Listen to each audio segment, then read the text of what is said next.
Hey everyone, my name's Ben, and today we have this Whirlpool front load dryer in our studio, and I want to show you how you would diagnose it if it did not heat at all.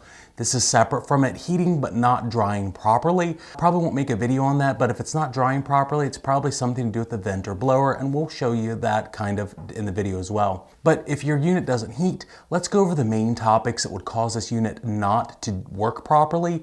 We'll get in the unit. Should only take us just a screwdriver, but if we have anything else, I will list it on the video. So let's go ahead and get in it. And if you find that you need any parts to replace on this unit, make sure to check the links in the description and the comment feed. If you end up buying something from the channel, it does help us out and support us, because I think I need a little bit of clothes. This looks maybe a little bit dated, and my coveralls are somewhere not to be found. So let's get in this machine and figure out what's going on. Before we take the unit apart, one thing you want to start with is to test the outlet and plug and power cord for the unit. Your cord and outlet may look a little bit different, but the diagnosis is all going to be the same. Take your multimeter out and set the multimeter to AC voltage. Pull the plug out slightly and test between the middle and left and middle and right plugs. Left to middle and right to middle should both get 120 volts AC. But when you put the multimeter to the left and right simultaneously, you should get 240 volts or something near it. If your left and right do not get anything like that, then you do have a major issue that would be with the breaker or cord. You can do the exact same test also on the terminal block at the unit, and you should get the same readings. Left and right together should be 240 volts or something near it. And then middle to left or middle to right should be 120. If the numbers are off, you may need to fully reset the breaker by turning it off and turning it all the way back on, or replace the cord or outlet if they're damaged. To begin to access the heating system at the rear of the unit, there are 2 hex screws. On this unit, they are 5/16, but they could be different depending on your model slightly. Usually they are smaller, like a 1/4 inch on many units. Once you have the screws removed, pull the top back and lift it up and out. This is what the control board looks like on this unit, and yours could look a little bit different depending on model, and there could be a cross brace that the power board sits on that will need removed for you to access the rest of the unit. At this point though, make sure that the unit has been unplugged before you disconnect any wires going to the machine. Next, there are going to be 2 screws that hold the interface onto the front of the washing machine. They're self-drilling screws on this model, and you need to remove both of them. Next, there is a small press mount cable tie that needs removed on the front bracing of the dryer. If there are any other cross pieces and screws, you would have to remove them as well, but again, we don't have that on this model. Next, locate the harness that connects from the board to the front interface and remove it as you see here. You'll then rock the interface towards the front and then up. The wire that you removed from the control board is going to need fed through the metal bulkhead, and then the interface can be fully removed. To start removing the dryer front, there are some screws underneath, and I'm going to go ahead and tilt the dryer to show you how to remove these screws, but moving it like this is optional. There are 4 screws that hold the bottom of the dryer on place, although it looks like there are only 3 screws. Use a 1/4 inch screwdriver to remove the screws from the bottom of the unit like you see here.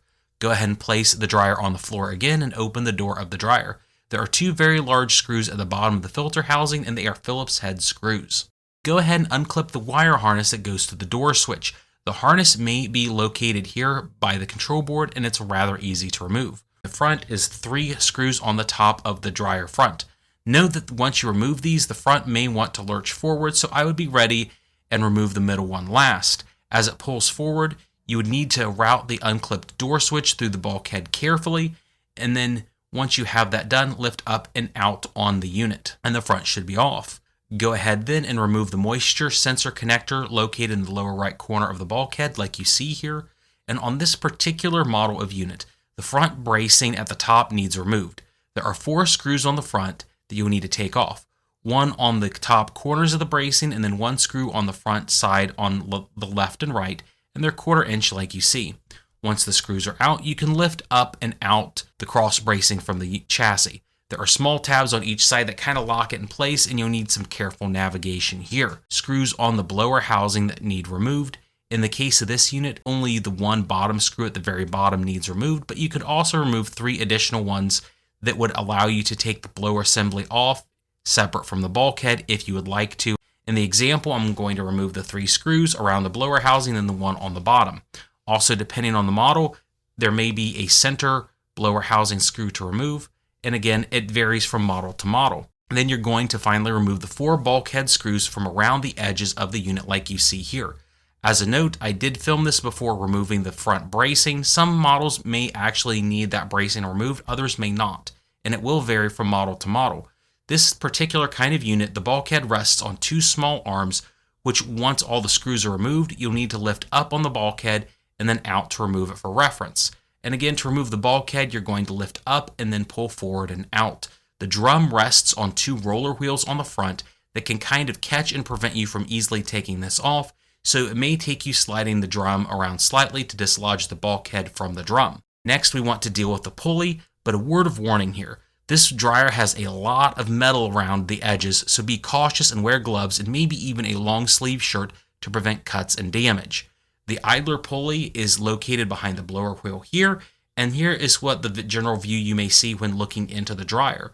To remove the belt from the idler, you need to pull the idler to the left side of the chassis to relieve tension, then pull the belt rearward to free it from the idler and allow the pulley then to release and relax. From here, you need to ensure that the belt gets moved up and away from the motor pulley itself, and you can see how this works so you can remove the drum from the unit. To remove the drum, pull up on the belt and then pull the drum towards the front of the unit.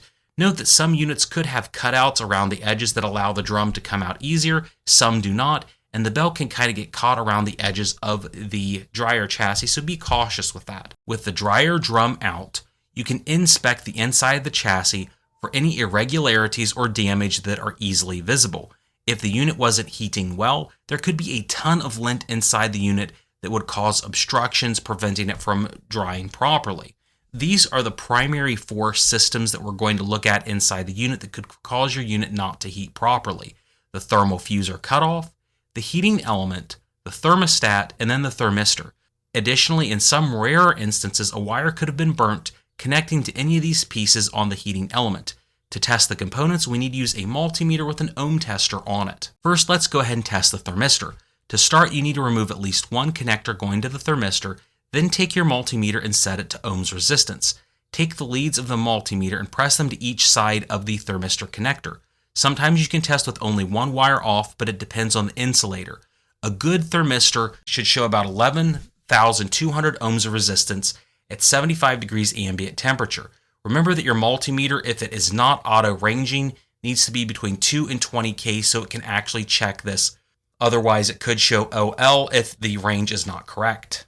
If the value you find is off by more than 10 or 15%, go ahead and replace this thermistor, and it does need to be a similar white one that you exchange it with. Next, let's test the element.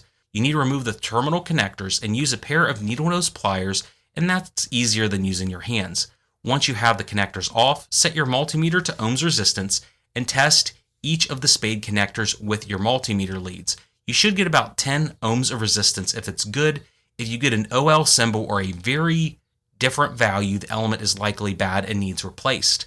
Next, let's go ahead and take the leads and press one of them into the terminal spades and then press the other around the heater can itself and just test for different areas on continuity or ohms resistance. If you get any value here, it would suggest that the heating element wiring is touching the canister, causing it to short out and would cause a lot of issues, and the only way to really solve that is to replace the element. Next, let's go ahead and test the thermostat. You need to do the same test like you did on the element. Remove the connectors and test for ohms. The multimeter should show 0.00 if it's testing good. If you get an OL symbol, the thermostat is bad and needs replaced. Note that this style has 3 wires going to it. In general, that third wire is a thermistor and you can't check it this way. Next, let's go ahead and test the thermal fuse. This test is identical to the thermostat. Remove the wires, then take the leads of the multimeter and test the 2 spade connectors. If you get 0.00 ohms or get a continuity sound on your multimeter, it's good. But if you get an OL symbol, this fuse is bad and needs replaced. And one important thing to note is if the fuse is bad, it's usually caused by a lint blockage somewhere in the dryer if the element and other components are okay. I would highly suggest cleaning the machine out as well as checking the blower housing and venting ductwork and clean it when you replace this fuse. Also, if you do, again, find this fuse is bad, you want to replace the thermostat too. Sometimes it can test good with the multimeter, but what will happen is the thermostat will test good and provide too much heat to the unit and never actually turn off limiting the heat. That would cause it to overheat, and I do have a link for these style fuses in the description. One other thing to mention here is swapping the element out on these units could be different from model to model. Some like this simply have one screw holding the element in on the front left side, and others could need the entire element housing swapped or will come apart in a clamshell style with multiple screws. On this style, you simply need to remove the screw in the front and bend the face cover down, or remove it with a hex screw and then pull the entire element out of the housing once the wires are disconnected. This is what the inside of the element canister looks like, and although I haven't seen it very often, you could have some lint inside this causing obstructions. If you need a replacement element, remember that there are multiple brands and styles out there. ERP brand elements tend to be a higher grade along with choice parts, and they're closer to OEM than what you would find on Amazon, but they are more expensive. Likewise, there are cheap kits out there with the element and sensors for one price, and I'm going to include links to a few different styles that you can buy to help the channel out with the purchase. We would greatly appreciate it. For this style element, you simply need to press it back in and it will slide in. The right side has a metal protrusion that sticks out that keeps it lined up in the middle of the canister and provides quite a bit of resistance, but again, it will vary a little bit from Whirlpool to Whirlpool. Those are all the primary things I would look at in dealing with a Whirlpool front load dryer heating system. But there is one final thing I want to look at if you can't figure the issue out yet, and that is the control board. So let's go ahead and put the dryer back together. To reassemble the dryer, we're going to put the belt and drum back in the way we removed it. By using the belt to maneuver it into place, it'll fit between the bulkhead and the two roller wheels at the back of the dryer. Next, you need to thread the belt onto the motor pulley. Then press the idler pulley to the right to create tension for the belt like you see here in the video. If the belt is properly installed on the tensioner and motor pulley, you can turn the drum by hand and ensure that there are no noises or obstructions. The blower housing should move while you move the drum, and I like doing this just to make sure everything's put back together to this point. Next, you need to mount the bulkhead on the front of the dryer chassis. Remember, there are two small fingers on the chassis that hold the top of the bulkhead into place, at least on this style unit. It can take a bit of maneuvering to get everything lined up, by the way. One note on this type of unit is that the bottom doesn't have latches on it similar to the top. The bulkhead will have two roller wheels on the rear side of it that line up and insert to the front lip of the drum. Sometimes you have to pop the bulkhead into place by turning the drum while you slowly push the bottom of the bulkhead rearward. Next, go ahead and install the 4 screws in each corner of the bulkhead. One on the top left, right, and then the 2 bottom ones. And remember that these are 1/4 inch hex head screws. On this one, I had the blower cover removed separately when I removed it, so I'm reinstalling the bulkhead by itself. There are 4 screws, left, right, middle, and bottom. You may only need to have reinstalled the bottom one depending on how your model looked. Also, I forgot to film it, but go ahead and reinstall the moisture sensor harness from the bulkhead to the chassis. The bottom piece of the latch requires feeding the lip of this bar into the blower housing and securing it to the bottom of the chassis. Then screw 1 screw into the rear of the blower assembly. Yours could be different, but this is what this newer style Whirlpool dryer had on it for reference. Next, I'm installing the top bracing back to the unit. It has small metal fingers on each side that need latched into place. Once aligned, there are then 2 screws on each side that need installed. One on the front of each side of the bracing, then self-tapping screws on the top where the plastic bars are located. Next, you'll begin to secure the front of the dryer onto the bulkhead. The first step will be to get the door switch to thread back through the left side of the bulkhead to the rear of the unit. Once done, the front will need to line up correctly with the 3 small fingers that are on the bracing that we just installed. They're rather small in my case and were bent slightly, so I had to move them with needle nose pliers in order for the front to mount. This is the location of those 3 small fingers that I mentioned that the front will need to mount on. There may be others on different styles, but this was something kind of new I don't see on many of these Whirlpool dryers. Next, go ahead and install the screws to the top and also the underneath of the machine. You could tilt yours back to make it easy to access those 4 screws underneath, but again, it depends on your unit. You then have the 3 screws up at the top as well, near the 3 fingers that I just mentioned that the front needs to mount on. Then finally, you have the 2 screws that were Phillips head screws that need installed. The front then should be fully installed and we're ready to finish the last few things on the dryer. Make sure that the door switch harness is reinstalled to the control board at this stage. You can then thread the interface wire through the front bracing and install the interface to the top of the dryer front. There are 4 slots for the board to rest in, and the interface should slot in pretty easily to this area. There are 2 screws, one on each side of the interface at the top that need installed. And then you can go and reinstall the wire of the interface into the control board. Remember the push mount cable tie as well, and you're now ready to test the dryer if you'd like. You can test it and turn it on to make sure it heats once it's plugged in, but let's say by chance that this didn't actually work. You tested everything, you're not sure what's going on. There's one advanced test or area that you could look at, quite advanced. Go ahead and have the dryer plugged in, and using extreme caution, make sure to have a multimeter handy for this part of the tests.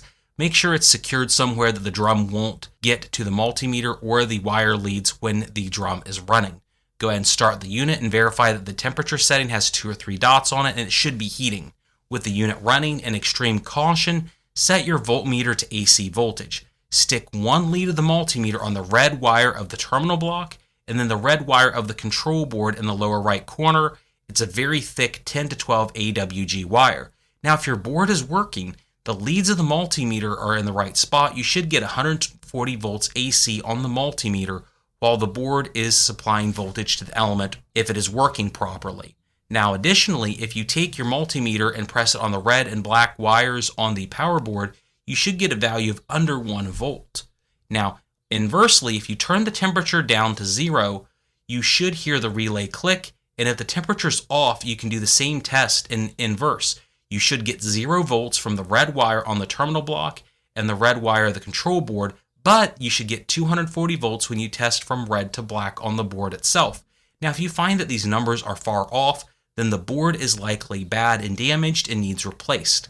I'll have a link to try and find the right board to replace in this style dryer, and if you buy it from the links, it does help the channel out. These are all the major steps I would take to test and repair the unit's heating system on this style of dryer. There are a few variations, and I will have some links in the description to all the parts that we used. You can help the channel by buying them, but otherwise I hope this video gave you some good ideas and you have a great day.